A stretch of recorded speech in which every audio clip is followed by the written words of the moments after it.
recording this a couple of days after it swept the Tonys. Right. What are your? I mean, you're a fan, relatively newish fan of Hamilton. Right. It was your wife that got me hooked. A lot of people. I mean, it's a good thing she decided to turn people onto that, because she would have made a phenomenal drug dealer.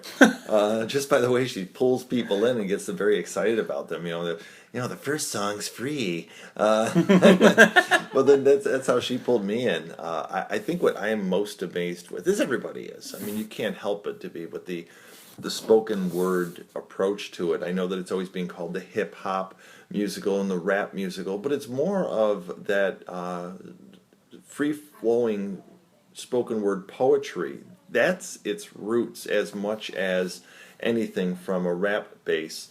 Although it's very easy to quick to say, well, he's, given his background and given the cast, and it sells better to say hip hop and rap than it is to say a spoken word form of poetry, free form poetry.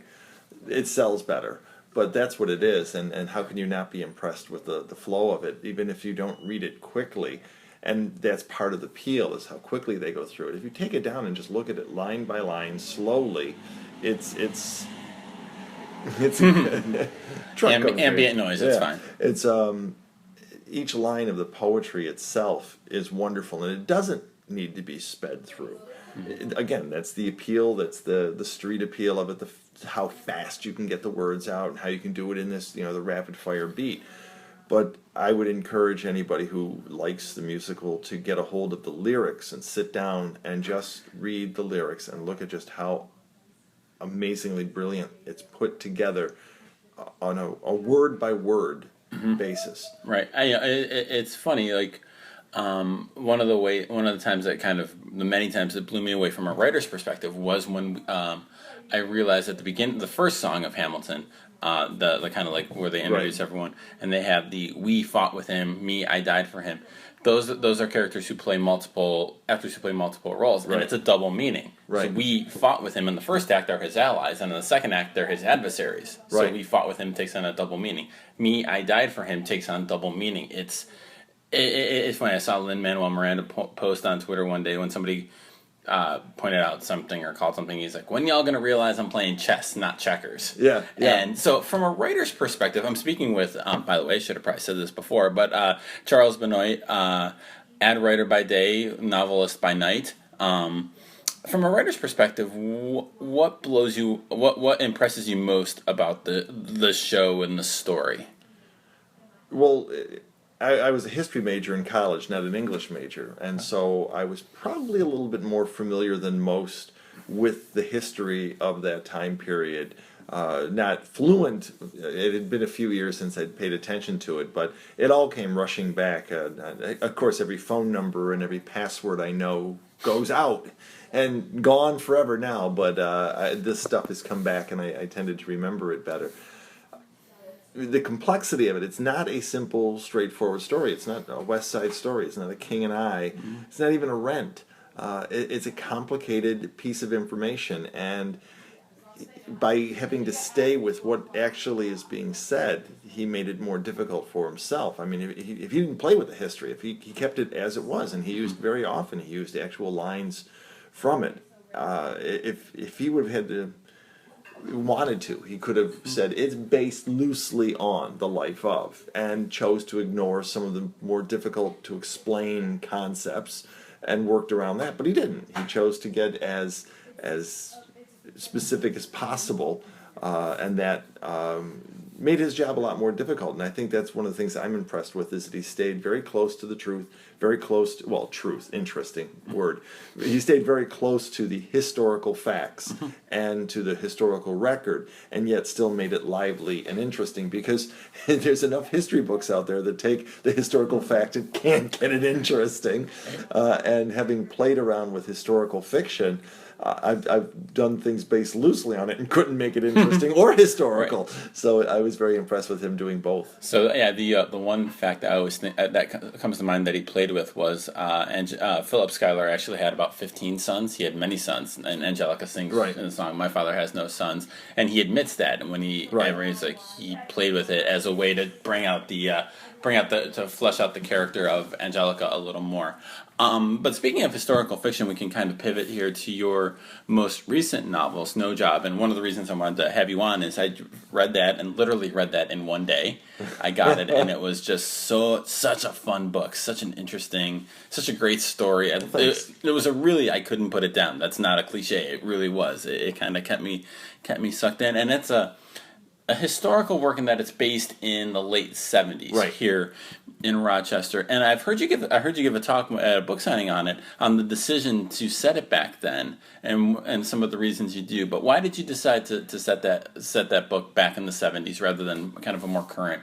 Well, it certainly wasn't out of any nostalgic, love of that time period, even though that's the time period I was graduating from high school. I graduated in 1977. The book is set in 1978, and it's not any those were the good old days. I didn't feel that at all. I needed some flexibility in my characters, and I needed a story in which characters could find themselves in positions they had to get themselves out. And we're talking young adult characters. When I'm writing novels with an adult, I have no problem putting the adult in the worst situation because he or she has to get themselves out, and they have all the means within their life available to them. When you're writing young adults, the fun challenge for me is I have a very tighter set of realities that I have to work within. None of my protagonists are ever, cheerleader by day, ninja warrior by night type thing. They have to be, they're grounded in reality, and so I have to have those realities. And I wanted to tell the kind of noir story that would require the character to have parents that weren't like today's parents. And I don't mean any disrespect to my parents or parents from that time period, but it was just a different time. You raised kids differently.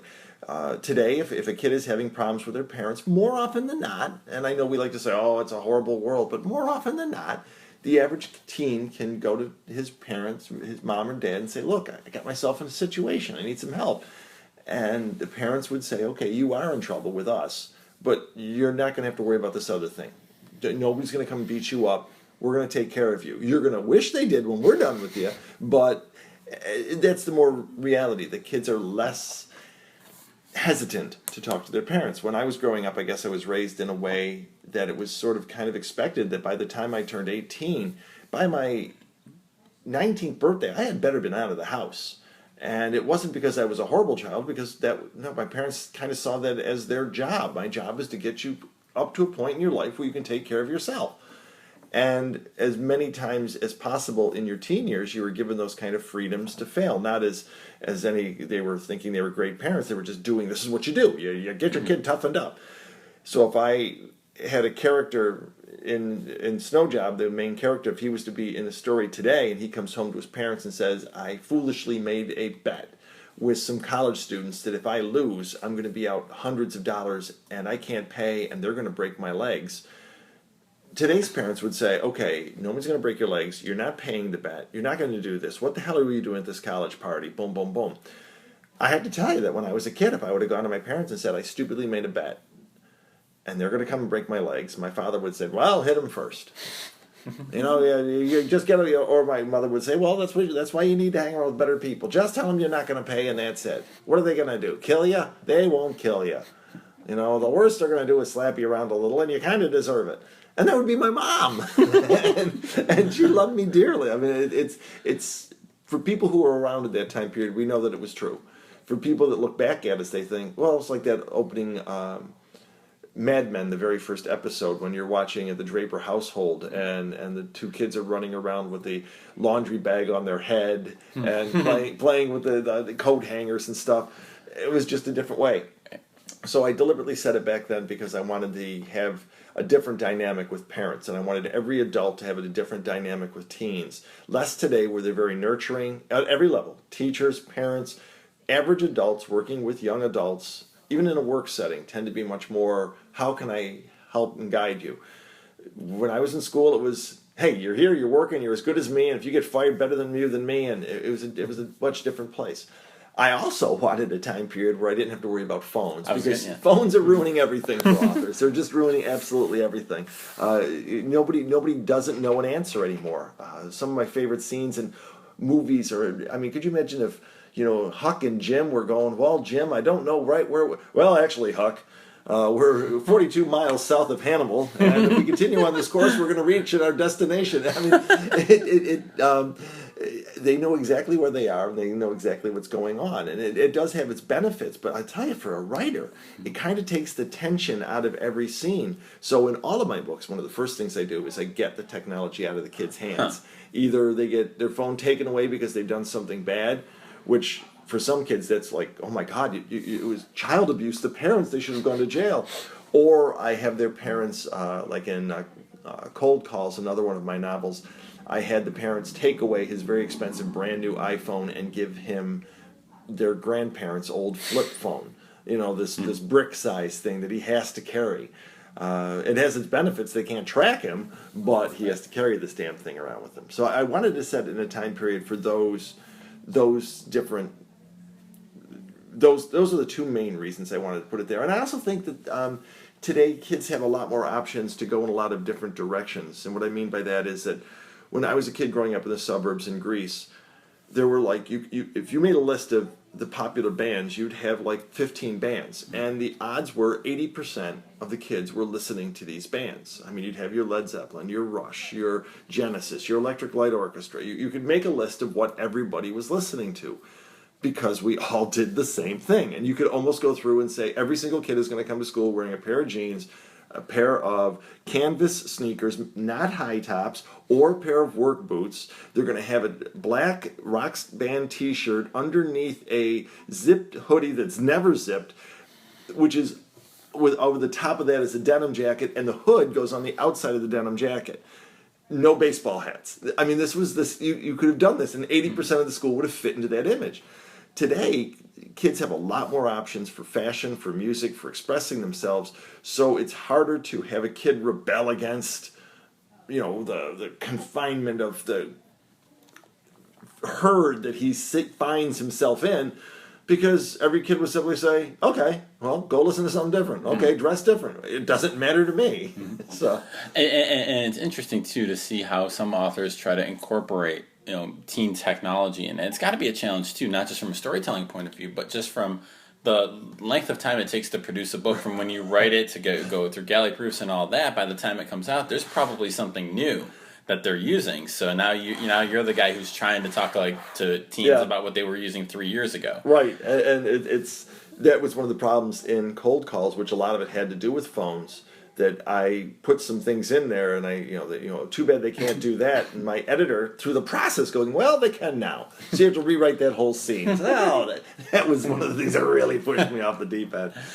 So when you're coming up with your books, what's your process like? How do you go from blank page 1 to finished process? Well, I always start with a character. If you give me a good character, I'll read a book about that character reading the phone book. If I care about that character and what he or she is going through, if they're well written, I'm pulled into the story.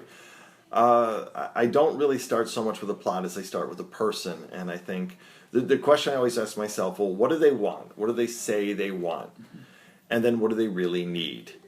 And the farther away I can put the two things, the want and the need, the more interesting the story becomes. So I start working on I'll decide for myself pretty early on. What's the age group going to be like? What's this kid going to be like? And I start putting it together. And almost always they end up being just an average kid with nothing special about them, because I find average absolutely fascinating. Why is that? Because nobody's average. You assume to be average, but you dig a little bit beneath the surface, and everybody turns out to be really weird and really different and really interesting. So I start with the average kid, and I think, well, what would something that a person wants or thinks they want, and what do they really need, as I said. So then I think to myself, well, how hard can I make it for them to get what they want and what they need, and what would be a cool setting? I just finished a book that I'm sure my editor's sending back within a couple days for the revision process to start, But I wanted this kid, what he wanted was just to get back. His parents sent him to Montana. 2 weeks a week he's gonna have to spend with a crazy aunt in Montana. All he wants to do is get back to the life he had, because that he just doesn't want to be out here. He just wants to get back to his friends and this routine he has. He wants to get back to the routine. That's what he wants. What he needs is to find out he needs to grow up and let go of childish things and become somebody different. Let go of that, and find out there's more to life than doing the same routine that he was doing. And to do that, I thought, well, where's an interesting place to put him? And, well, I want to get him so far away from anything he knows. And one of the most interesting places I ever been that I thought was like, this is unlike anything I've known, was Montana. So I get him out in Montana. It's easy to say he doesn't have a cell phone signal. And then early in the book, I determined, well, maybe he will have a cell phone signal. By the time the book comes out, they'll have 100% coverage. So in a very early scene in the book, he's sitting on a porch on the very first day. He just can't believe he's stuck at this aunt's trailer in the middle, and she's this old woman, and she's crazy, and oh my God. And he's playing a video game he downloaded on his phone, and you know, he's just like every kid. His face is buried into it. I'm just going along. His aunt comes over and goes, "What you doing?" And it's like, and the book's written in first person. He goes, "Oh man, here it comes. Why do old people do that? Why do they have to ask us? We're playing a game." So he says, "Oh, I'm playing a game. How's it going?" "Not good. I think I'm kind of trapped." And she says, you know, the story goes on a little bit more, and well, she decides that she gives out there. He's still playing. He says, "What are you doing?" "Playing the game. Still trapped." "Mm-hmm. Can I try?"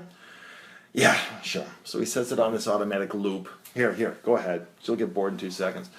Well, it turns out she takes the gun, she takes the phone, throws it out, boom, pops it.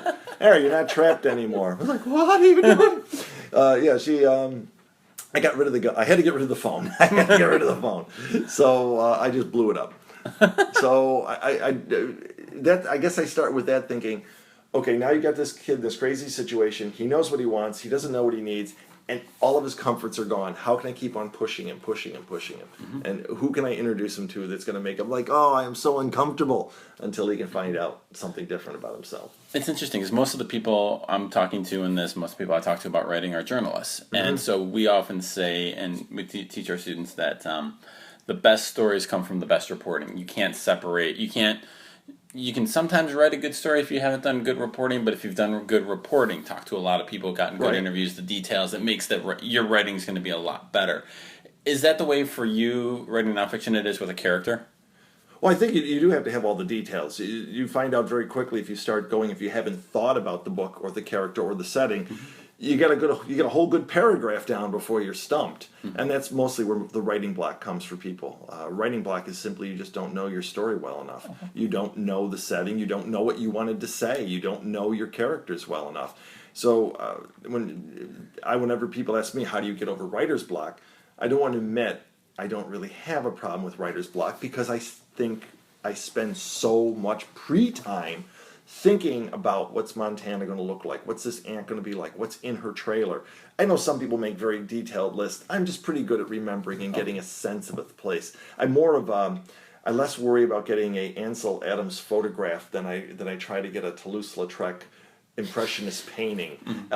I don't paint Montana exactly right. I paint it as I remembered it. I didn't go through and look at old photos. I didn't take any, but I didn't get watch videos about Montana. I got a good memory of what it was like, and so going for more vibe than more absolutely. So when you're doing that process and thinking through the character and kind of thinking through that whole arc, I mean, are you jotting down notes? Are you outlining? Are you just kind of I just roll it. I let it roll in my head. For how long usually? 4 months. Oh, wow. And I can piece together, like I said, I can't remember a freaking password, but I can put together whole sections of book and dialogue in my head and just let it play out. And what I do is I just go over it again and again and again and again, and I start the story from the beginning in my head. What do I want to tell? Where it's going to look like? Picture the trailer. Picture the Grant. Picture the girl he meets. Picture the situation he's going to find himself. Think about the heat. Think about the food. And I can compartmentalize all of those little things. And it just stays with me. Like I said, it's that vibe, it's that impressionist feeling of what it's going to look like. So when I sit down to write, I've had a good 4 months of this draft bubbling around in my head. So I know exactly where I want it to go. So, having a full-time day job, when do you actually write? Like, what's your actual writing process like? I had to learn to become very regimented. I'm not regimented by nature. I had to force myself in order to do all the things I had to do to get done. So yes, I work a full-time job, and when I come home, I take 20, 30 minutes to have dinner with my wife. Then I go upstairs and I play my saxophone for 1 hour, because I got to play my saxophone, and then I write for 90 minutes. Okay. And my rule has always been 500 words or 90 minutes, whichever comes first, and it's always been the 90 minutes. Really? I never reached the 500 words. So you're kind of a slower. I am absolutely. I'm not. I know that the books say you should just get the draft down on paper, blow it through, get it down, and then spend your time on revision. I can't. I can't write. In my head, I think and this is just my way of doing it. I can't write the second sentence if the first sentence doesn't feel right. Okay. And I can't finish the sentence if there's a word in the sentence that doesn't feel right. How can the second sentence be right if the one above it isn't right? How can the paragraph below be any good if I didn't? Because to me, it all has to flow. It has to go together. They're all linked. And I can't just blow through and then go back and revise. I have to go through very slowly. The end result is very slow writer, but when I get to the end and I go back to revise my book, I read it 3 times through maybe. I'm tweaking things here, moving a few things around, but it's pretty much done. Yeah, that's funny. I'm the exact opposite writer. I'm the blow through, speed through, then go back through and revise. And that's personal preference. You learn when you do this. Yeah. And it's funny, and a lot of it, I'm sure, is training as a journalist for me. Speed is what matters. Get it out there. You're gonna have another story tomorrow. Today can stink, but I can see how with a book, that process is both positive and there's pluses and minuses for it. You used to teach English? Yeah. No, I did teach English per se. I taught social studies, but okay. At one school I did teach English/social studies course. Okay, and I know you speak to young readers groups, writers groups, talk to writers. A lot of people probably want to write a book. What do you tell them what's advice you give them for kind of getting it done? If you really want to get it done, you just got to sit down and get it done. That's no one's going to come to your house one day and knock on the door and say, "Excuse me, do you have a finished book that I can go publish?" The moment you give up on writing the book, then the book is never going to get published. You just have to stay with it. It's how bad do you want it? I do this little presentation with students when I'm asked to come to school. And they always say, well, everybody wants to be a writer in the 12th grade class. No, they don't. Maybe 2 kids do that you talk to a lot. The rest of them are just glad to be out of the math class, so that's why I'm here. So I do this presentation. So I always tell them it's not necessarily writing, but what do you want to do beyond your career? Because hopefully you want to be something besides your career. Maybe it's an entrepreneur. Maybe you want to be a community volunteer. Maybe you want to be a chef. Maybe you want to garden. Maybe you want to paint. Maybe you want to dance. Maybe you do want to write. Maybe you want to play an instrument. What is it that you want to do above? Well, I have some advice for you. So I go through them. The first thing I tell them is quit now. And you need to quit now. Not that activity. You need to decide what else in your life you can quit, because you're not going to have the time in your day. And I usually tell them the best thing to go is all the television you're watching. Because I don't think anybody sits on their deathbed and says, "My God, if I had only watched more episodes of 2.5 Men." So that's got to go. I also tell them they should quit now. I tell them that you stink, and you need to get I tell them whenever I write a book, the day the book gets out, somebody will post a review online that says, "My God, this is the worst book I've ever read." And you have to be comfortable with that. You have to understand if you've wrote the best book you could write, there's going to be people who hate it. Just deal with it. I tell them they should. One of the last things I tell them is that the last slide in the presentation is you die. And the point is, eventually you're going to be gone. And do you want to be the person who, I got that book done, or I didn't? Yeah. And nobody's going to care but you. Right. That's great. You also write ads during the day. Yeah. What's harder? Well, they're both, in both things you're trying to, it's going to sound strange, but I need to get to the truth, the essence. So when I'm telling a story, even though it's fiction, there's a truth I'm trying to get to. A truth about relationships, a truth about telling the story right. Again, I don't want to make it sound like it's a big lofty thing. I'm writing adventure novels sometimes or noir books, but if it doesn't ring true, if I don't get the scene right, if it just doesn't, the story doesn't feel true, then nobody's going to read the book. So I've got to struggle with that. When I'm writing ads, I know the cliche or the stereotype is that we make this stuff up to steal from people and stuff like that. That works once, and then nobody falls for that scam again. Mm-hmm. I see it as the fun challenge for me in copywriting is I have to speak in the voice of different clients and tell their story as true and real and compelling as I can in their voice. So when I write characters, I get to talk in their voice, and I have to tell their story.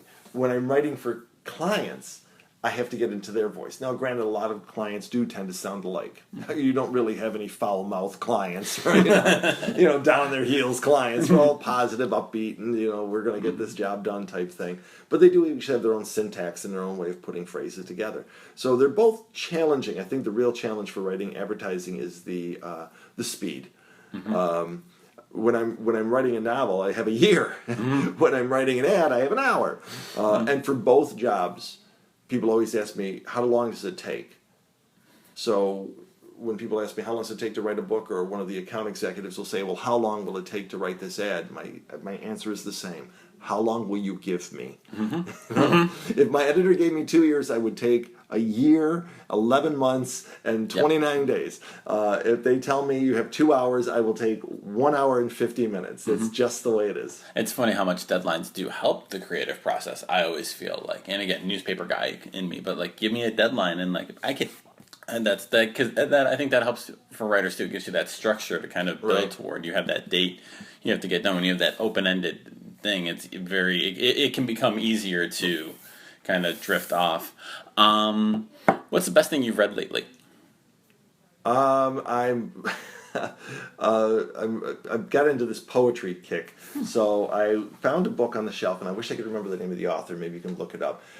He's written a book on Robert Frost, and the poem, it's on The Road Less Traveled, and everybody's getting it's on the story behind the poem, everybody gets wrong. Okay. And because people have their idea of this is what the poem is about.